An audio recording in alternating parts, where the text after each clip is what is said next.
All right, so we're back. You were cast as Kizzy in the 1977 ABC miniseries Roots. How did that come about? I was watching the Dinah Shore show that came on in the afternoon, and Richie Pryor was on. And he had brought with him a friend of his who has just written a book called Roots, talked about finding your roots.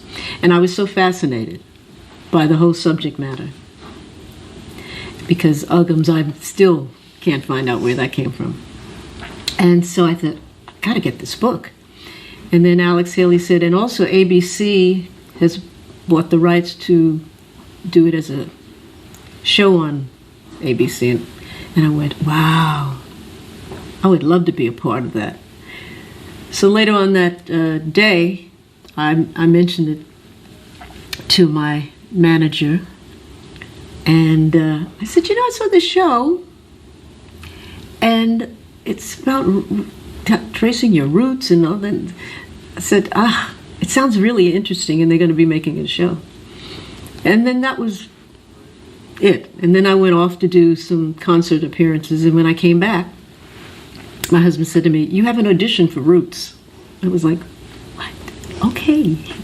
So I went in the following day and sat down with Lynn Stallmaster, who was the casting director, and I forgot which director at the time was in the room. And they said, well, here's 3 parts, so read them and then come back tomorrow. And I said, that's interesting, 3 parts, all right. So I went back home. Immediately I sat down and I read the scripts, and then I got to Kizzy. I was like, Kizzy. And so I came back the following day, and they said, okay, so which one did you decide you wanted to read for? I said, Kizzy. And they kind of looked at me. I said, so I read for them, and they were looking, and then I read another little section, and they were looking and talking.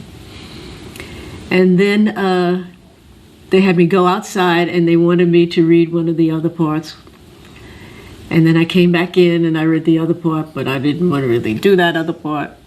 And then the next thing I know, they wanted me to do Kizzy. But I had to get the part, I had to be able to age so I would look like Ben Vereen's mother. So they set up the screen tests, and I went in at 9 o'clock in the morning, and I walk in the room, and these 2 guys say to me, you don't have any wrinkles. And I said, well, yeah, of course. What do you expect a old person to be walking in here? And they said, oh, God, your skin. So now they're with glue and a hairdryer trying to make wrinkles on my face. So from 9 to 5 o'clock, I was in that makeup chair. Finally, when I got dressed, and we put this gray wig on me, and I walk out there, and I looked like a mummy. And Ed Margulies, he looked at me, and I said, I'm going to lose this part, because I'm doing a comedy here. So I went home, and I was in tears. I said, I'm going to lose this part, because the makeup people are stupid. They don't know how to do my makeup and everything. So my husband said, I'm going to find out who did Jane Pittman with Cicely Tyson. So he got the name Stan Winston and got the phone number, called Stan Winston, and Stan said, oh, I haven't heard about this project, but come on over. So we go over to his house, and I'm sitting there telling him about this thing, and he said, oh, it sounds interesting. And we talked, and then he said, okay, I'll do your makeup, because they were giving me another opportunity to do another screen test. And he did the makeup, and it was wonderful, and they went, you've got the part. Thank God for Stan Winston. God bless him. But I went through hell to get there, but it was worth it. What were the other roles that they were considering you for? I think one girl, who came on the boat, I don't even remember. They were not, anything to even think about. When did you first meet Alex Haley? I met Alex once I came into the project. They had been shooting for like 5 weeks, and then the first day on the set, I met Alex, and I fell in love with Alex. What a wonderful, interesting, gentle man, and people adored him. And it was one of those sets where there was an energy about it that you knew that it was just a wonderful atmosphere to be around. Crew, everybody. And I used to talk to him a lot. And Benbury and I would drive him crazy, but he didn't have pictures of Kizzy. He had pictures of Kunta Kinte and Chicken George, but there was no picture. So I had to create her out of the imagination that he used in his book. And I mean, the greatest compliment was when it was over, he came to me, he said, "You're exactly how I imagined her to be." So that was really lovely. So what did you do to kind of imagine her and to make the character your own? You know, from the time I read that script, it was like she just became a part of me. I just knew what was right for that character for some reason, you know. And she was strong. She didn't let herself be a victim, even under the circumstances that her life took. And I just wanted to make sure that I got to tell that story of, even when terrible things happen, you can turn it around. You can turn it around. And she was able to turn it around and manipulate for her son, Chicken George. Mm-hmm. Every time I came home, I was in tears, you know. It used to drive me crazy. And then I realized, now I understood why my grandmother never wanted to talk about when she was young, because she was one of 10 children, and the man who owned the plantation was the father of the children. But he built a school on the property, and they were all educated. They became doctors and lawyers and dentists and stuff like that. But I could never get her to talk about, what would you like with a kid and stuff like that. And then I understood why she didn't want to talk about a lot of things. So let's talk a little bit about some of your castmates and how their characters related to Kizzy. And we'll start with John Amos, who played Kunta Kinte. Oh, well, the first thing is he's playing my father, and he was the writer on my show. So it was like, oh, John, this is so cool, and I love John. He's such a wonderful, wonderful man. And so it was not hard to play his daughter at all. And that was some of the earliest scenes that I did in the shooting of it. So I felt very comfortable. How would you describe the relationship between Kizzy and her father? Oh, very strong. I mean, she got all her values from him because he kept the African tradition and made sure that she kept that. You got to tell the story, which applies, I think, today to anybody. If the older generation doesn't speak to their kids or their grandchildren about their experiences, they need to know all that. They need to know that history. Keeping secrets doesn't work, and helps tell who you are when you tell these stories. And so that's what the great relationship between Kizzy and Kunta Kinte was, because he was constantly telling her what her background was, what happened, his story, and how you got to keep it with your generation, whereas her mother was kind of like, oh, we don't want to hear that African stuff, but it was important for him. So they had a bond that was just very, very special, that she lost when he died. Well, tell us a little bit about that scene when Kizzy visits his grave. Well, I mean, from, as I said, the relationship between those two and him being lost, he was kind of like her anchor. Somebody that she could talk to. And now he wasn't there anymore. Now it was all up to her to create that world that he had been trying to tell her about. And so I think that's a big turning point for her. It's like, okay, I have to carry this on now. There's a powerful moment where she crosses out Toby. Yes. Yeah. Toby, it's Kunta Kinte. Mm-hmm. Tell us about Madge Sinclair, who played your mother. Oh, I love Madge. I had never met her before, and she was a wonderful actress. wonderful actress. And that moment, I can still see her face now when they're taking me away in the wagon, and how she's begging the master to don't, especially since she had buried children before. And it was just heart-wrenching. But Madge she had this wonderful smile. We'd sit and talk on the set, and she was just, and also she had an art gallery. So, she was a great woman. So sad when she passed.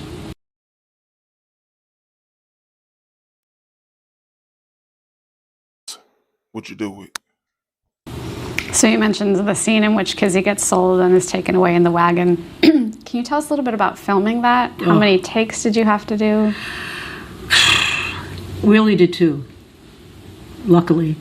Because next day I was so bruised. I had so many bruises on me because I just can't imagine having children and somebody decides, well, as a punishment, we're taking your children away. And you have to think back then, once you were away, you were away. You went way off to another plantation someplace.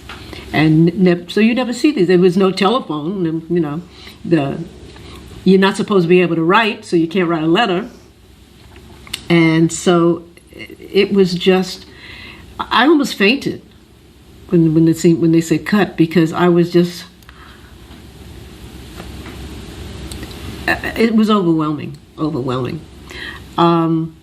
Sandy Duncan, who I'd known before, said to me later on, because after that scene, there was like a hush on the set. People were like, I can't believe this is happening, kind of thing. So nobody kind of talked. And I remember we went up to the porch and they were giving me water. And Sandy said to me, if I had really known this part that I was playing, she said, I don't know if I would have done this part. So, for anyone who may not have seen Roots, her character, Missy Ann, teaches Kizzy to write, and it's because Kizzy forges a note for her boyfriend, so that he can get to freedom.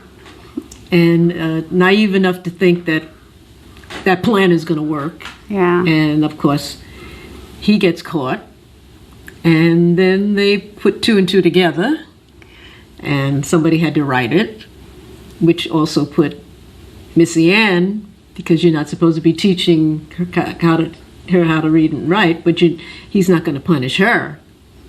He's going to punish Kizzy.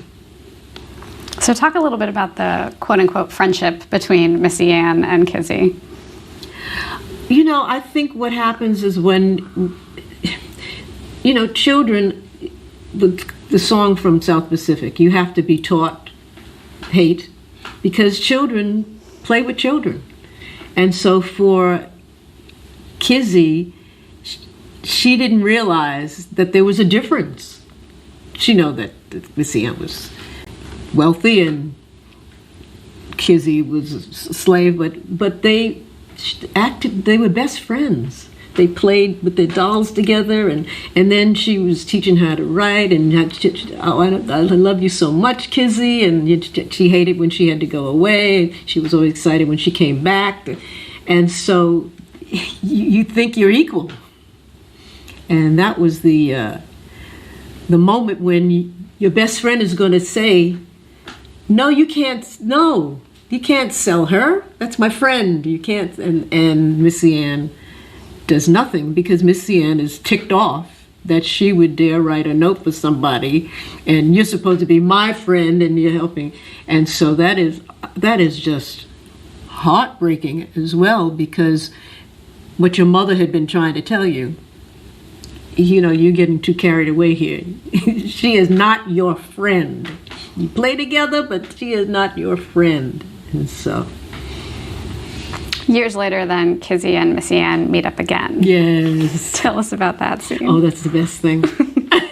Especially since she wants some water and I go get the water. And of course, you did all this to me, now you still are not acknowledging me? You don't recognize me? I think there was a little glimmer of hope that Kizzy was thinking that maybe she'd go, oh my gosh, nothing. And so then she said, well, you're nothing to me either. And she spits in the cup. I love that. I love that. Were there several takes on that one? Just a couple. we nailed that one. Lawrence Hilton James played Noah. Yes. Tell us a little bit working with him. Well, it was so much fun working with him because Back to Carter, I used to watch that show, with he and John Travolta and the whole group of them and everything. And all of a sudden, Lawrence is playing the boyfriend. And we had a great time. Great time. He was wonderful to work with. He's such a good actor. He doesn't do enough now. He's wonderful. Chuck Connors, who played Tom Moore. Thank God Chuck was sweet to me off when we weren't filming, because that was a hard scene to do, really hard. And he did it so well. But that was one of my toughest scenes. Which scene is that? Well, when we get raped, when he rapes me, and there's nothing she can do about it, and how he wouldn't let her go. He wouldn't let her leave the plantation, go someplace else. And then, of course, she has Chicken George, and she has to see this man constantly. And he really cared for Kizzy. That's the sad thing about it. But that was a tough scene to do. Tough to do. When you read it in the script for the first time, what goes through your mind knowing that you're going to have to perform that? I was so glad to get the part. It's those times you don't think about, I'm going to be doing a rape scene. And then all of a sudden the day comes, and I was like, oh my God, I got to do this scene. So it was a lot of me in that scene as well as Kizzy in that scene. So tell us about working with Ben Vereen, who played your son. Oh, Ben. He's a sweetheart. We've done concerts together, and that was great. And also Ben comes from theater and the musical world and everything, so there was a great rapport between us because we were coming from the same place and really showing people that we were capable of doing straight acting, not just singing and dancing. So we bonded.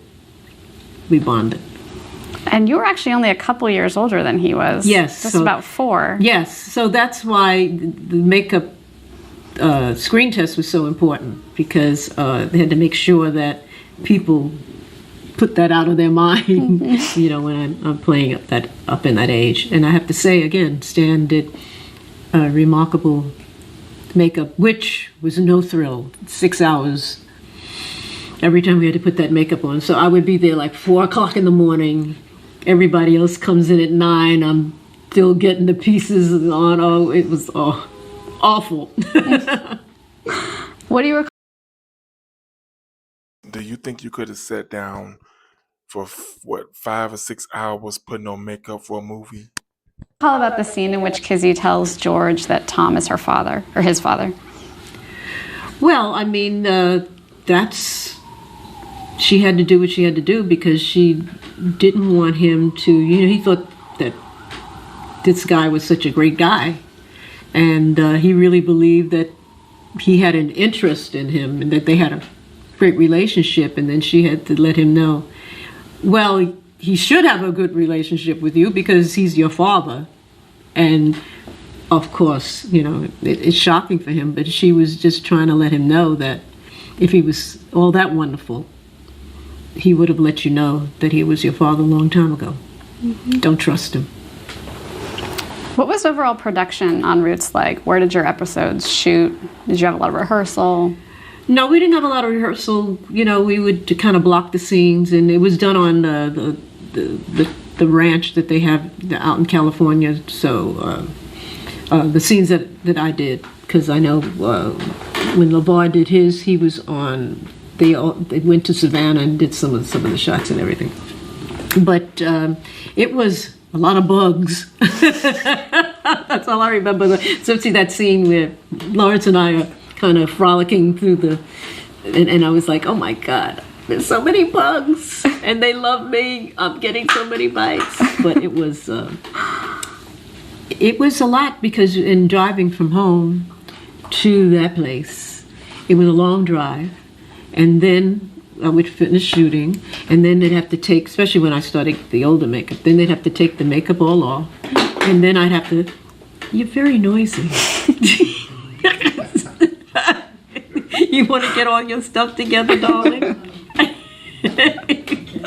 I'm together. Okay.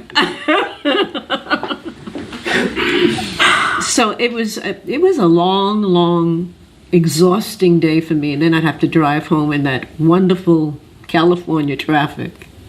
So by the time I would get home, I was just spent, and my husband would greet me at the door. Like a glass of wine, honey? Thank you. I was doing, after we finished shooting Roots and everything, I was doing a program in Las Vegas, and of course I had one of those fabulous, beady sleeveless gowns and everything, and I wasn't thinking. I had so many bruises from the wagon scene, and I noticed people looking at me. I went, no, my husband does not beat me. I did this movie called Roots, and they didn't know what the heck Roots, because Roots wasn't out. And people were like, I said, I gotta cover this with makeup. They'll be calling the police. There was another memorable scene. Kizzy kind of bears witness to Sam getting yelled at by his master, who was played by George Hamilton. So tell us a little bit about working with Richard Roundtree, who played Sam, and what that scene was like. Well, I had worked with Richard before. We did a musical together called Guys and Dolls. That day, he was anxious about that scene, because he's totally opposite for him. We're talking about Shaft here, and the anticipation was kind of like, you could feel it in the air. Luckily, George Hamilton, he's crazy and funny, and always kept you laughing on the set. That helped a little bit. But then when it came to do the scene, I thought my heart was going to burst when he has to grovel. And I just thought, this is a man. And he has to do this, and he's just as good as this man. And the way he berated him was just awful. And of course, that was the end of that relationship, because her father would not have done that. Kunta Kinte. I mean, he already lost half his foot, and he would never have done that, except when she's being taken away, and he has to do anything he can to try to keep Kizzy with him. But it was just, I was so glad when that scene was over, and my heart was just breaking. And Richard, he was so wonderful in that scene, so wonderful. But that was just, as, for me, as hard as the wagon scene. Did that have a lot of takes as well? No, because Richard was not going to be doing that. So get it twice, and that's it. So it sounds like playing Kizzy kind of carried over a little bit into your everyday life after she's cut. Oh, yeah. I mean, she's a very big part of me, because what an opportunity. And it made history. And it just, wherever I went in the world, they knew Kizzy and they knew Roots. And I think about 7 years ago, we went to London, and I was getting an award from these young Africans who were involved in television, stuff like that, and they wanted to give me an award. And to hear them, how it felt for them being in London and seeing their story being told, they were just so honored. And I was so honored, because, you don't realize how many people you touch when you do work, and when you have people come up to you and say, that changed my life. I also met a lot of Kizzys, because a lot of women name their children Kizzy. So that was great. But Kizzy always be part of me, because when I'm long gone, there'll always be the original Roots. You say original. There was a remake that just happened, aired this week. Yeah. So, but we're the original. What do you think of that story being retold now on television, almost 40 years later? Well, you're talking about our 40th anniversary coming up. 40 years ago was a whole different kind of life. And there was only 3 stations. There was no cables, channels, and stuff like that. So when we came on, people were riveted to the television. First of all, they don't tell that in the history books. So white America and black America were seeing stuff that they had never seen, don't read about, not talked about. And so people were glued to the television. There was also a blizzard on the East Coast. And so it was like the stars had aligned for everybody to sit down and watch the show. And I was in Vegas rehearsing Guys and Dolls, and Anne Margaret called me up and she said, we've changed the time of our show because nobody's coming to see it. Everybody's watching Roots. The casinos were empty. People were watching Roots. And I was like, what? In Vegas too? You know, and so it was a whole different situation than it is now, because now you have so much competition. There's so many stations that you couldn't miss it when I did it because you had to watch it every night. Now, you know, people DVDs, the DVR, the things and stuff like that. So it's a whole different kind of thing, and the kids have so much going on, and a part of something so big that everyone around you put their life on hold for it. so many distractions. So it'll be interesting. I haven't seen it yet, but it certainly has some fabulous people in it. But I haven't seen it yet. Was Alex Haley very involved in the day-to-day production of the miniseries? Well, he was there a lot, and I think there were times when he was consulted about lines and stuff like that. It was a great set because I never worked in a situation where if a line wasn't right, they'd say, I'll be back, and the writers would then sit down and come up with a better thing. You know, usually with television, it's like, okay, that's good. That was not the situation with Roots. So he was there a lot. Who directed the episodes that you were in? Oh gosh, I can't remember. I have a couple names. I think Marvin Chomsky maybe did one of them. I love Marvin Chomsky. I mean, my toughest scenes were with him, and what a director! He just guided me well. We would sit and talk. It was wonderful. And I think Gilbert Moses. Yeah, Gilbert did my last scenes. He did Spit in the Cup scene. Did you have much interaction with David Wolper, the executive producer? I met him a few times. Lovely man, and he was so excited about Roots, and had dinner with him a couple of times. I just adored him, and Stan Margolese, another one. You know, they were just great people, and they were so gung-ho and in love with this project. It was wonderful to be around people that felt that way about something. Were there a lot of African American people on the crew side as well? Yes, it was. I must say, it was well represented in many ways. Mm-hmm. So you mentioned so many people watching Roots. I think it actually wound up being about 130 million people watched all or part of Roots, which is an astonishing number. Yes. And a history-making number. Yes. Why do you think the miniseries was such a success?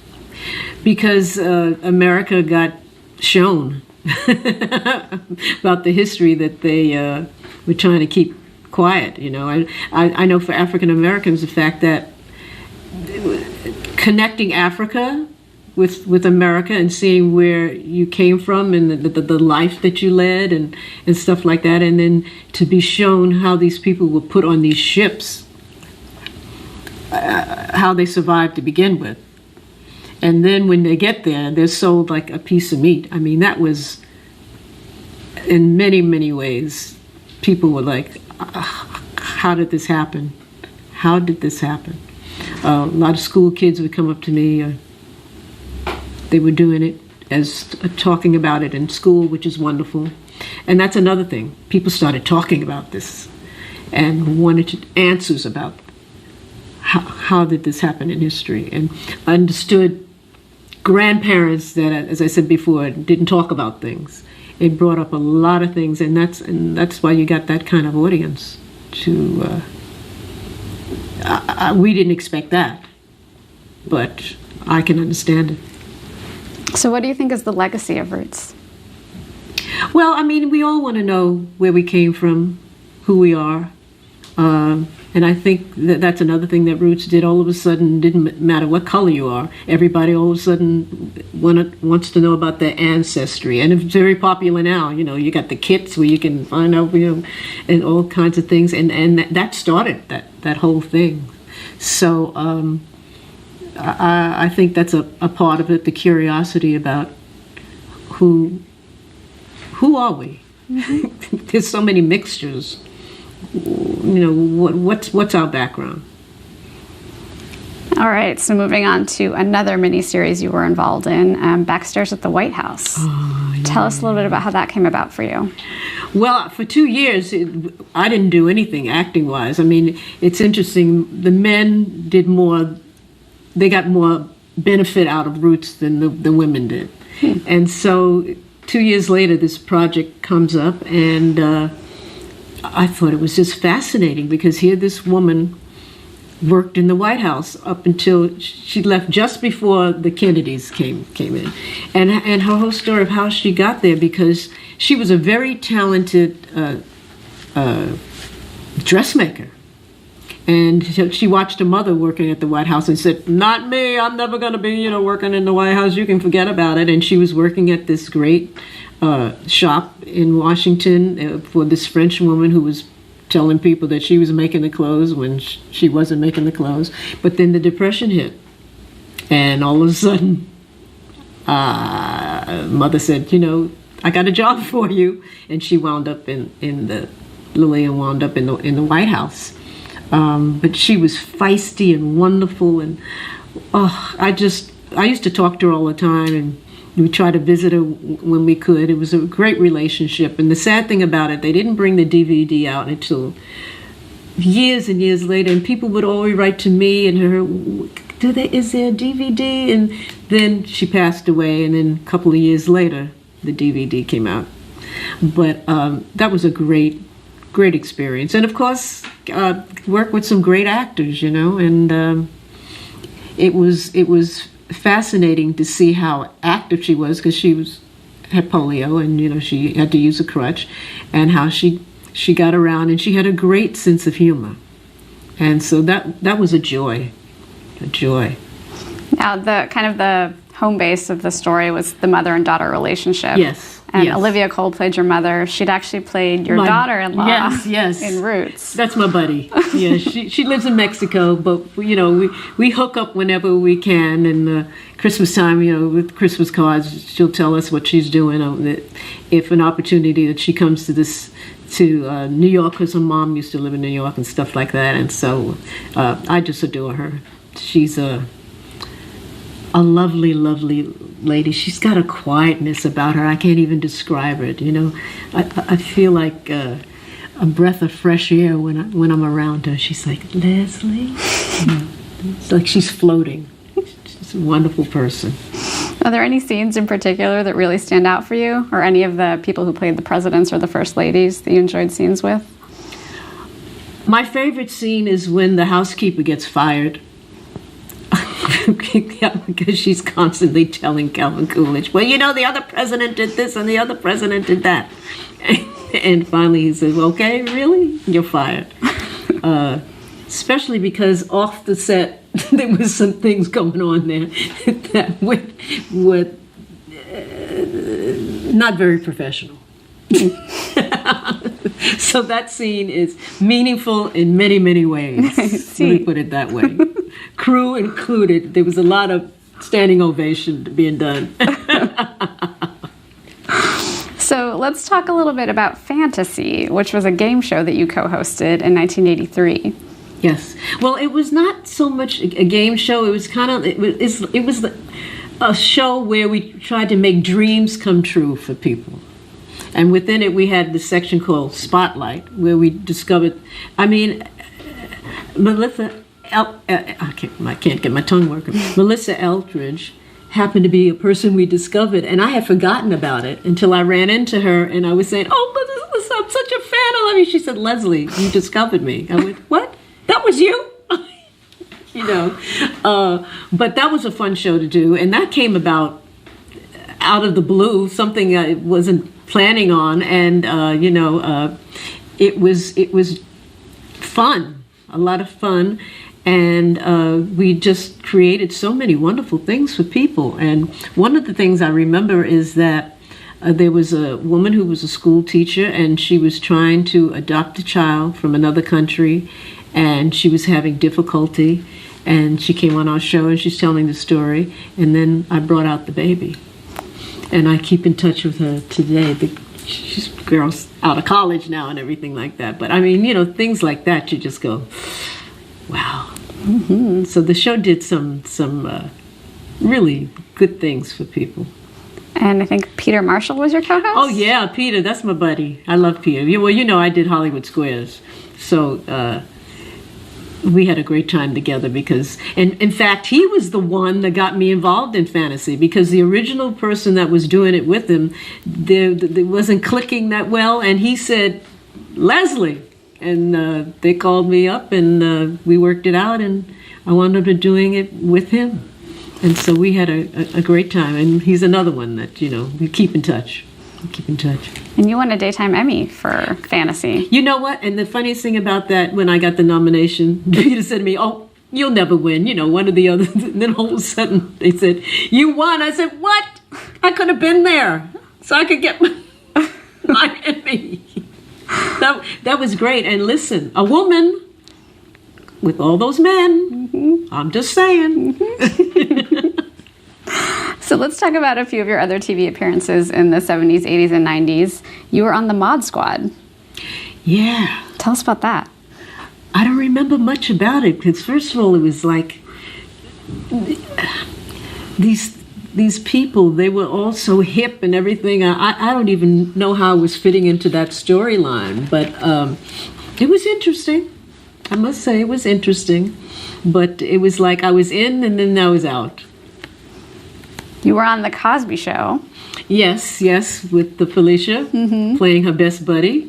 And we were singing a song called Mr. Lee. That was fun. That's what, because I used to love that group, and she did too. So we thought, hey, that'd be a great moment. Let's put that song in. That was fun. I had a good time with that. You were also on the spin-off of The Cosby Show, A Different World. With Billy D, mm-hmm. which they said, oh, you're in. This is going to happen. Billy D was over to say, oh, God. This is going to be so great. We're going to have this wonderful show we're going to be on. And we never heard a thing. So I was like, what happened? What happened? Yeah. And Jada, she was one of the young people on that show. Mm-hmm. Yeah, it was fun to do.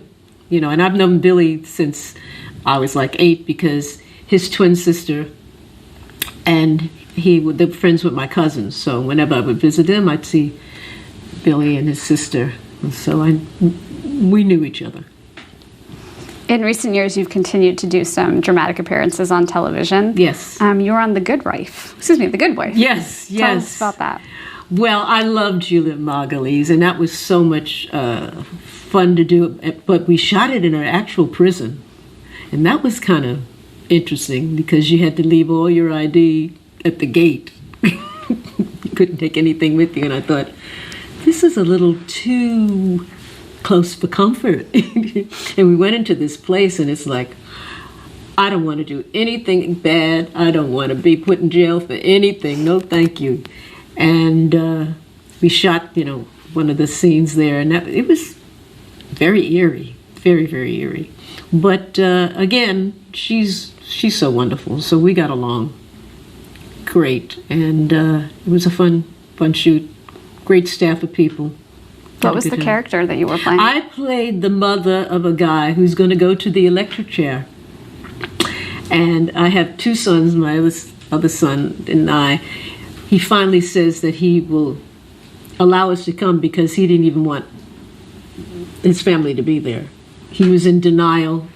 And of course, who else to blame? Blame your mother. And so he is not very nice to me when I show up. You did 3 episodes of Nurse Jackie. Yes. Oh, I love that. First of all, I love that show. I love Edie Falco. And it was such a fun, and Tanya, and such a fun role to do. And I was so off the wall, and I loved playing that character. And I can't tell you how many people still come up to me and say, "We loved you on Nurse Jackie." And I got away with saying things that people don't usually expect to come out of my mouth. Such as? Well, I can't repeat it, but I finally tell Tanya to go F herself. But also the thing I loved about it is that it showed women who were older and how sometimes they're made to be more helpless than they are because the children sometimes get involved and then they make them more of a baby than they really are. And that was a storyline for this, is that Nurse Jackie, who, because of her problems, she's doing work on the side. And this woman, she realizes that it's so medicated, because we live in a world where there's a pill for everything, that the reason why she's so out of it is because she's over-medicated. But in the meantime, the daughter has her life. And so as long as she's taking this medication, it's, she can do what her life is. And Nurse Jackie realizes, and she's an authority on pills, that part of the problem is the woman is over-medicated. And once she starts taking those pills away, the woman thinks she's taking, her pills, and she's not. She's full of life, and the next thing you know, she dresses up, and she's going to church. She hasn't been going to church because she couldn't get out of the house. And then the mother starts realizing that I like Nurse Jackie better than I like my daughter, because Nurse Jackie is encouraging me to do stuff, and you're not. And so there's a conflict between the daughter and Edie, but also at the same time, she has like a fall. And then that's when the daughter comes in and she's like, "See, I told you, what are you doing to my mother?" and stuff like that. And then they realize that the mother can't live alone. And Edie finds this great place for her to go, where she'll have a life and people her age. And so I love that about the story, because it really talks about, we're all living longer now. And so these are issues that people with aging parents have to think about. And then just this past season, you've been on Empire. Yeah. How did that come about? They asked for me. Nice. And I love that show. I watched it from the very first show. And I would sit in my chair and I thought to myself, I should be on that show. And then when I finally got the opportunity, I'm having a ball. I love this character, Leah Walker. She's something else. She is something else. And people have responded to her, which is fascinating, that people love. People come to me and, "We love your character." I said, "Oh, thank you," because I'm a little cuckoo. So what? In the comments, let me know. Are you a fan of Empire, and are you a fan of her character in the TV show? What's the storyline that you've been playing? Well, the storyline is that I am Lucius's mother, who he's told everybody she's dead, even his family, and she ain't dead. And of course, he's been paying for her to be in this facility. But you can't keep a secret when people are famous. Somebody digs up and finds something out, and this reporter finds out that the mother's not dead, and also finds out where she is. And so you have a different game plan for him now, and he has to take her out of that facility. And but it's not so easy to put her back, because then once the relatives realize, "Wait a minute, you told me grandma was dead." And so the whole thing changes, and it's fascinating, this relationship now with the family and the son, and it's really good, really good writing. So will we be seeing more of you on Empire? I think so. I figure if I ain't dead, I'm still going to be on it. Excellent. So we just have a few summing up questions now. How do you think the industry has changed since you first started in the business? Well, there's a lot more parts. There's some great young people now that are doing all kinds of movie roles and television roles, and good writing. We get more and more black writers and directors, and now we got to get just more producers and people owning their own studios. But I love what a lot of these actors and actresses are doing now. They're producing their own things, writing their own scripts, getting them done independently, and that's fabulous. That's great. Have you had any mentors throughout your career? Everybody I worked with was a mentor to me, because I always learned something from everybody that I've ever worked with. And I'm a risk taker. I like jumping off the cliff and figuring out I'll land right. But I like to reinvent myself. I don't like to, do what I did 20 years ago. I like playing against what people think of me. I'm, Deadpool. I'm nobody thinking that Deadpool. All of a sudden, I had friends that went to the movie and went, "Oh my God, that was you! I couldn't believe that was you." So I like taking, not being predictable. That's what I like, not being predictable. Well, since you mentioned Deadpool, tell us a little bit about your role in that. It's so I great. played Deadpool's roommate, which in itself makes me laugh. And I'm blind. My name is Blind Al. And we had this love-hate relationship. And I answered a Craigslist, and where he was looking for someone that was handy with tools. And of course, I'm obsessed with IKEA furniture, and I'm constantly putting it together. And then Deadpool would just do like this, and it all falls apart. But they have a great relationship because, he's all scarred up. So she knows there's scars deep down inside of him, but she's never seen the physical scars. And so she's kind of like his sounding board on certain things, and he's so outrageous, and she puts up with it, but she's there for him, whatever he needs, and he's there for her. And he likes to put her on, and she gives it right back to him. How was working with Ryan Reynolds? Oh, I love him. And he is funny off the stage. I mean, he's got this incredible sense of humor. But we had a great time. It was very hush-hush, the whole project. In fact, when I auditioned, I didn't even know what I was auditioning for. It was like one page, the script, and I'm trying to work out, well, what am I doing? What am I supposed to be? Okay, I'll just jump off the cliff and hope it's the right thing. Eventually, it did turn out to be the right thing. And I'm so happy for him, because 11 years he was trying to do this project. And now it's $800 million later. It's just, he's just phenomenal. And at the same time, he and his wife with the baby, and she's expecting another one now. But, they were first-time parents, and I was like, how's you doing? We're not getting much sleep, And I just love him. Love him. So what do you love about performing? You've been doing it since you were quite young. You're still doing it. Something is keeping you at it. Well, everybody talks about jobs that they had before they made it. I never had any other job. I'm thinking, one day I was thinking, what would I do? I've never done anything else.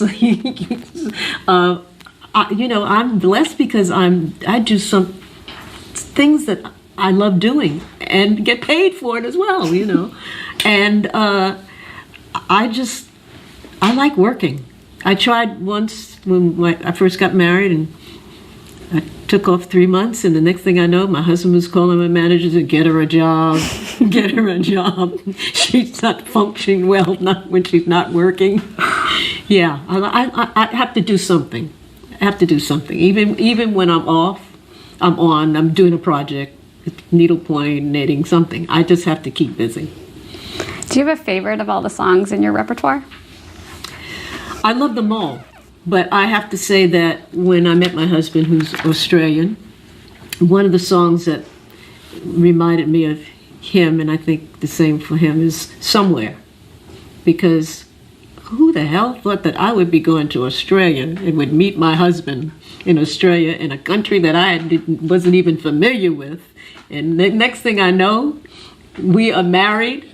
It's wild and crazy, but I had a guy that read palms at the Beverly Hills Hotel, and he was reading the palms of the record company guy was sitting with me, and he read his palm, and the guy was like getting all red in the face, and the guy was telling him about this divorce he was going through and about the woman he's going, how do you know that? How do you know that? And then he finished with him, and he said, let me read your palm. And I said, eh. He said, oh, come on. And he read my palm. He said, you're going to go over a big thing of water. And I thought, well, I come from New York. We had to pass water to come to California. So what is that? And the next thing, 2 weeks later, my manager says to me, are you familiar with Australia? And I said, no. And I was on Sing Along with Mitch. And he said, well, they want you to come over there to perform. They can't take the show because it's too big, and you're going to be playing this club. And I said, oh, okay. And then next thing I'm on a plane, and it took for hours and hours and hours. I'm thinking, where are we going? And then what happens? I'm there for 3 weeks to perform. And the first week, I meet my future husband. Now, who would have thunk it? My father said to me, you had to go all the way around the world to find the man you love, huh? You found him. That's what matters. And that's because I was doing the thing I love, singing. Mm-hmm. Otherwise, you never would have seen me in Australia. What would you say is your proudest career achievement? Well, as I said, Kizzy is always in my heart. And because it was a role where you learned something. And it affected people in so many different ways.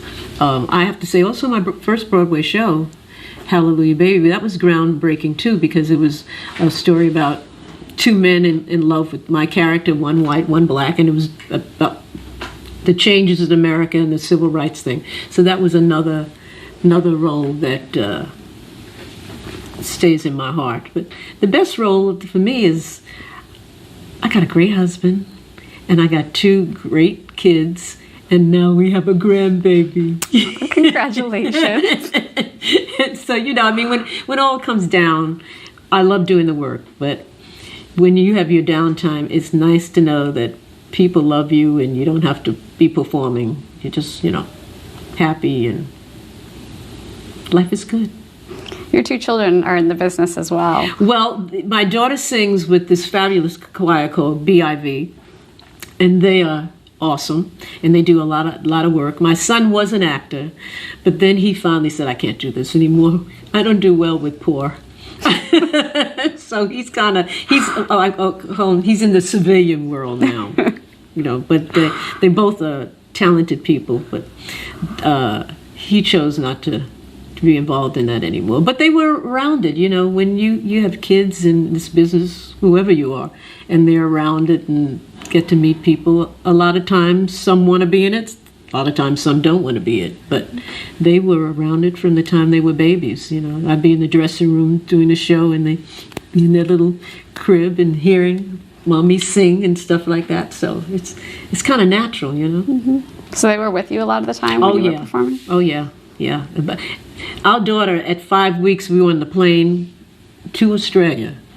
And when we got off the plane, the man sitting behind us tapped my husband on the shoulder. He said, when I saw you 2 get on this plane with a baby, he said, oh gosh, I didn't know what to expect. He said, that is the best baby I ever met. She was perfect, no problem. But yeah, they started traveling young. Have you had any career regrets? No, even the bad ones, and there were a few. I must say I haven't had any real but I've had a few where I go, how did I get involved in this? But it's always a journey. It always teaches you something, because I had a gig not long ago that I thought, that was the first time in my life that I was thinking about, I think I'm going to quit this because I never quit anything. I hang in there, and I thought, I don't know if I could take this much longer. But from doing that gig, I got Deadpool. And I wouldn't have gotten it if I hadn't have been at that particular place where I did my audition, you know. And so there's always, it teaches you something, even the bad ones. If everything is good, you don't learn anything. It's the ones that you go, how did I do that? Why did I do that? You know, a movie that you did and you go, oh, I hope nobody knows that I ever did this movie. What advice would you offer to an aspiring actress? You got to be dedicated, and you got to, you know, if you love it, you can't quit.